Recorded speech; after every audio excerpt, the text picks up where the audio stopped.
Welcome to DFS Insights, where the game behind the game comes to life. I am David Geislinger, and alongside me is David Grant Jr., my cousin and co-strategist. The teams up on the block are the Boston Celtics at the Indiana Pacers.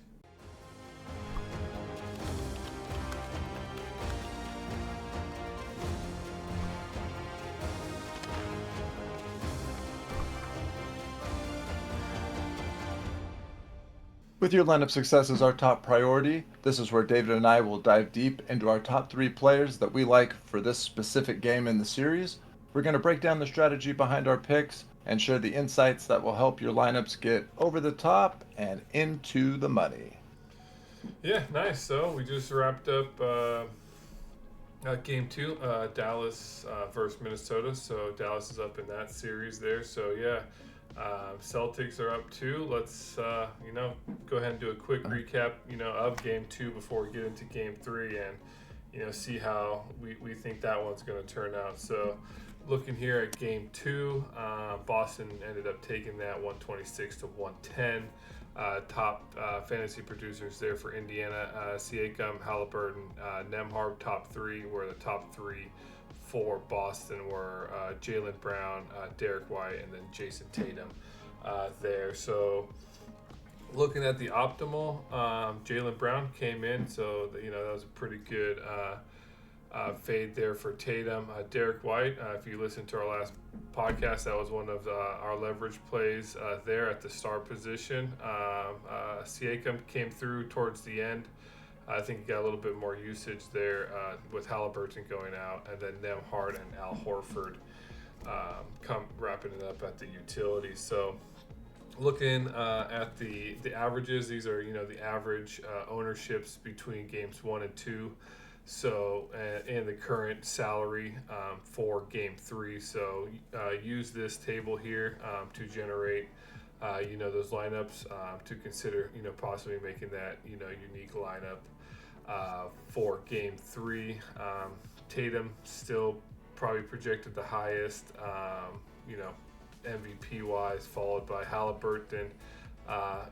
Halliburton probably stayed more consistent because based on his injury, but we'll get into that. And then I think Jaylen Brown will probably get a bump up just due to that recency bias of people seeing what he did, and obviously came in MVP, so people will probably put him up there. So yeah, let's go ahead and get on in here to the game three stats.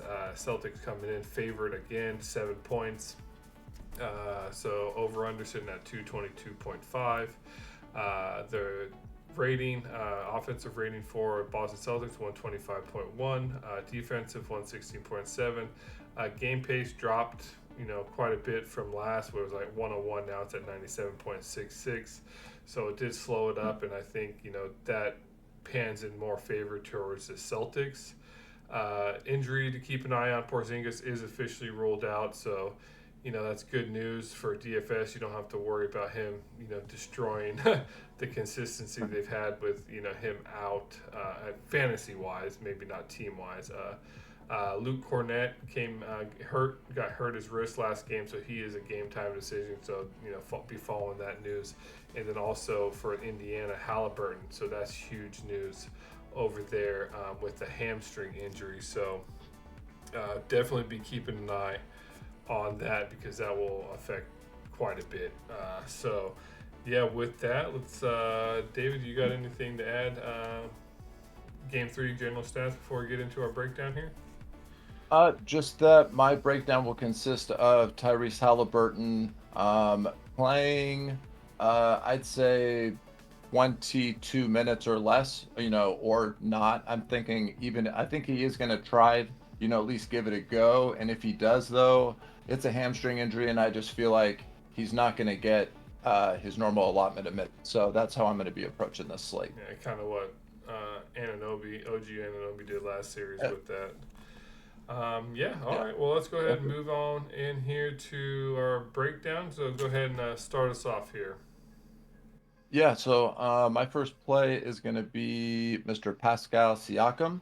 Man, he's been, uh, pretty much crushing it lately. I mean, I know last game he did only have 35, but that game obviously got a little out of control. but he did start off game one with 50 fantasy points. Uh, I feel like, especially, to me, he's the second best scorer on the team. So if Tyrese Halliburton is hurt or not at 100%, I think the next guy that's going to step up for them and that they're going to rely on is going to be him. So with him sitting at 13.5, I could even see him being an MVP as a leverage play. So I will be playing him at MVP and the star position. And um, yeah, I could just, his usage is going to get a bump. It's already at 27%. He's averaging over the last 5 games 40 fantasy points a minute. So I could see that only going up with Tyrese Halliburton's issues. So, what are your thoughts on my first play, and who do you got locked in for your first play? Yeah, no, good. It's like you read my paper here in front of me. So yeah, I'm going to piggyback off that.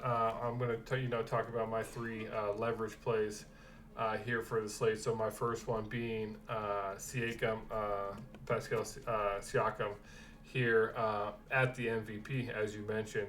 He's coming in at 13.5 salary, so he is cheaper than Tatum, who's 16.5, Brown, who's at 14.5, and even Halliburton at 14. K. He's getting the minutes, 36.7. His usage is up there, 26. He's averaging in this series 42.5. He's projected, about 37. However, I think with Halliburton's injury, I think he might resort more towards his facilitator role and not the scoring role. So the Halliburton with 15 assists, not the Halliburton with 30 points. So obviously I'll be projecting, both different ways, but looking at Siakam's ownership here in this series, 6% at the MVP, 20% at the pro. Last series he was at 7% MVP, 18% pro. So yeah, he has been. I think he was in the MVP slot a few times in the previous matchup against the Knicks. He was actually came in the star a few times. Didn't hit that MVP, but I think with Halliburton out, I think he has a chance. And if you do put him there, you'll be up on that field of only 6% ownership. So yeah, I definitely like him at that MVP slot. So yeah, Awesome. moving on in here to my second leverage play. I'm gonna go back to him. Miles Turner. Sure. I do like him again at the star position. I do. And my last recommendation was also at the star, and then he probably had the worst performance he's had probably in the season. But that's the past. This is now. So minute wise, 31.7. His usage is there, 20 points. He's averaging in this series 27.4. Keeping in mind that in game one he had 43, and then game two he only had 12. So his average took a hit there. He is projected 34 points. His salary dropped. 1,500. He was at 12.5. Oh, I'm correction up on the screen. He was at 12.5. He's actually at 11K now. So with that salary drop, that means I think people are going to be looking at that. And his ownership now at the in this series is at 9% at the star, 16% at the pro. I think his star ownership will drop even further. Probably people will be putting him more in the pro now. Just looking at that last score, and people are probably butthurt that they kind of screwed him over, so they're going to hold that against him in this game when in reality that doesn't really matter. And last series, about the same ownership, 9.4 and 8.4. So keeping in mind this series, like I mentioned, 27.4 fantasy points. However, playoff wise, he's averaging 34 fantasy points, 33.5. So what do you think of me going back to Miles Turner here, even after that performance? Nope, great pick. I always like going to a person after a poor performance. As people jump ship quick in daily fantasy, and again, he only got 24 minutes of that game. I know he was in foul trouble early. He wasn't hitting his shots early, and then the game, obviously got a little out of control, I think, towards the end. And that's why, Scrubs got in there with like 5 to 8 minutes left, and so he only played 24 minutes in last game versus the 39 minutes in game one. So I could see him. This is huge. They're down 0-2. Love the play. Yeah, going at 11K. And again, he is worthy of being at the star. I'll have him at the star and at the utility as well for sure. So, yep, love the play. Nice, nice. All right, well, nice. So who you got as your second play here? So for my second play, I'm going to be staying with the Pacers here. A lot of usage and just a lot of stuff is kind of, to me, going to fall on some of these other guys with the Halliburton issue. So I'm going, man, I love me some TJ McConnell. I can't believe he's still not, he's 9'5". He's extremely consistent. Uh, you can count on him pretty much for 20, he's good for 25 to 30 fantasy points pretty much every night, but then he also has that upside. He played 21 minutes and had 39 fantasy points against New York in one of their games. He had 31 fantasy points in 23 minutes at New York, 32 fantasy points in 22 minutes. So, he's just a fantasy point per minute beast, and I could see him getting some extra time, and time equals fantasy points. So at the 9-5, I also like him at the utility. I'm sorry, at the pro spot. That's really where you're gonna help the ownership here. So I do like the pro for the leverage. I'll be playing him primarily at the pro, and then obviously a little bit at the utility as well. So, what are your thoughts on TJ McConnell at the pro spot and utility? Yeah, no, I like him too. Unfortunately, I think a lot of people do like him as Cool. well. But yeah, I mean, his usage is insane for being a backup, coming in at 25.5 at 21 minutes he's averaging in this series. So with that, his ownership pans out. He was 41% owned in the utility in game two. He's averaging, about 34% ownership utility. So yeah, definitely putting him up in the pro drops it down to, he was at 3.4 and he's averaging about 3%. So definitely Yeah. needs, especially with Halliburton his hamstring. I see him getting potentially some more minutes, and he's just as Josh Hart. I don't know the exact quote. I'll paraphrase it, but he's just a pest on the floor. He's everywhere, and he seems to be Yeah. always in the right spot at the right time, making plays. So yeah, I do like him. Definitely a little shocked at the 95, but with that comes that high usage down in their utility. So I think to get, if I was to play him, it would probably be in the pro, um, just because Yeah. tying with it's going to be based on the lineup. Actually, it's going to be on my lineup, but I'll probably be a lot lower ownership wise in the utility just because I don't have as much leverage there, and but it's all going to come down to Yep. the lineups I create. So Yep. Fully agree on that. Right on. Then, yeah, right into my last play. So it came down between Jason Tatum and Jaylen Brown. And, obviously Jaylen Brown has looked phenomenal. He's coming off back to back, just amazing performances. So I'm actually going to jump onto the Jason Tatum train. He's coming off, a 34 fantasy point, game. Not really his best performance. Before that, he had 61, 62 with Cleveland, 59, 59. So he was kind of on fire there for a minute. And then, obviously, I think he just kind of took a little breather and let, Jaylen Brown do some work. But I expect Jaylen Brown's ownership to be extremely uh, inflated to where he's due for a just down game. Even though during the regular season, to be honest, Jaylen Brown consistently did really well this season. He had a 47 fantasy points, 37, 44, 41. So yeah, I mean, it is just a good matchup for him overall. But Jason Tatum just as well, 56, 62, 56, all during the regular season. But so the play here, though, is Jason Tatum for me because he's the one coming off the bad game. So I'm hoping that the ownership is going to jump over to Jaylen Brown.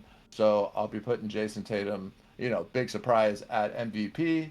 Obviously, I will be having him at the star as well, like going Siakam at MVP and Jason Tatum at the star. I think is a good combo to get things going. So, what are your thoughts on Jason Tatum, and who do you got here to wrap us up with your last play? Yeah, no, I like Tatum too.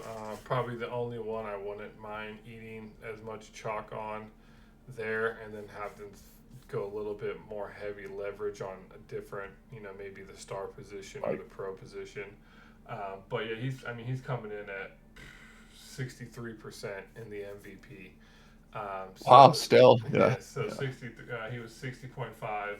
That was average about 63. Jalen Brown's only Okay. coming in at about 12%. So I see Jalen Brown maybe jumping up Well, 15 to I mean, 18% at the MVP. I don't see him going probably past that. To be honest, Jason Tatum might take a hit, but not. I still I, think he'll be plus 60. because of his name Yeah, and just the best player on this, yeah, and yeah, arguably on the slate. So, well, yeah, then if that's the case, Jalen Brown may end up actually being the play. I'm sticking with Jason Tatum, but very good point. If ownership, is projected like you're saying, even in the teens at MVP for Jalen Brown, then that's definitely a play I'm going to be looking into as well. yeah. So yeah, no. So, Other than that, I mean, Jason Tatum's going to be there. I'll have him. I mean, I'll probably keep him in MVP star. I don't know. I haven't got too big into lineups yet to see if pro is viable, but I don't think so. Yeah, but no. uh, Other than that, good pick. Moving on here to my third pick, I'm gonna go with Al Horford. oh, I'm going to Mr. use him at the pro position. I like that leverage play he has there. I'm coming in at 10.5 salary. Wish he was just slightly cheaper. Wish he was like 10K, maybe 9.5, or maybe 97.50 if they had that salary range. But so minutes, yeah, 32.3. His usage a little bit low, 14.5. He's averaging still 27.9 in his last two games. He's projected about 27. I think that's an average of a few different sides. I think he's going to be slightly higher. Cornet, based on what his wrist is doing, if he can come back in. I don't know if they're going to go back to Brissett again. And him going to get some time, but I think Horford might get a little bit more minutes. I think he'll get back up. You know, keeping in mind game one was overtime, so 39 minutes might be a little inflated, but I think he'll get back up into that low 30-minute range. And looking at last game Cleveland, he did get 56 points there in 34 minutes. So I think using him in that pro position, he's only coming in at about 7% ownership, 22% in the utility. Last series, he was 5% in pro and 25% in utility. So, with the potential extra minutes and the ownership play there, and he has the potential upside to even, you know, get into that star at 55. Now, keeping in mind that looks kind of like an outlier, but I think he's solid for mid 20s to low 30s, and that's pretty decent for a pro position at that ownership level. So that's why I'll be utilizing him there. So what do you think of Mr. uh, Horford coming in at the pro position for me? If I'm just being completely honest, it'd be my least favorite just of the three picks, simply because he is, he's, I think, probably the oldest guy out there. And, again, they are favored by 7 points. They won handedly last game. And to me, like, if the game does get out of control, he's going to be one of the first people to not have, to get some rest since he is older. So my only fear would be Boston, having that 15, 20 point lead with 5 minutes left, 6, 7 minutes, and it feels like Boston has this game under control. So that'd be my only fear. But other than that, if he does, if you're projecting him at around the 30-minute mark, then I think that's definitely a viable play. Yeah, So, but I think also that goes in the same. If they're up by 15, 20, 25 points, I think all the starters will probably be sitting. well, oh yeah, So for sure, it's just like I for said. sure. It's just Sure. I'm using him as No, leverage. Does he do well? I don't know. So yeah, I wish I knew. But I'm hoping, I'll have a few positions. I'm not going to go all pro, obviously, with him, but I think he has one of the better leverage plays at that pro position. And I'm trying to do an MVP star pro, what I think are the best there. But yeah, other than that, nice. yeah, so it looks like what 5? We did 5. I think we Yeah, we overlapped on agreed. Siakam, so keep that Yeah, in mind. We don't really discuss our picks beforehand, so if we kind of come to the same conclusion, that we feel that's even more that's potential for him to be a better pick, because we both came to the same conclusion there. So yeah, with that, go ahead. I was gonna say even the MVP, we even agreed without speaking. That's a pretty big, that's a bold prediction. Yeah. So, uh, I like it. I like it. Yeah, so with that, make sure you hit that, that like, subscribe, notification bell. Drop any comments down. What do you think? Do you like our picks? Do you like our leverage plays? Do you have any additional, information that you want us to add in? And also, like I said, make sure you do follow us because we drop down, any game news. So if any game news comes out on Halliburton or anybody else, they'll be in the comments section. So.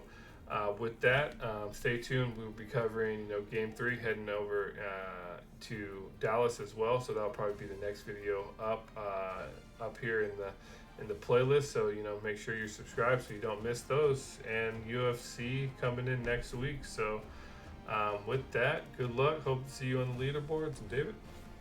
Yep. Hey, everyone, have a great Memorial Day weekend. Looking forward to some good playoff NBA basketball.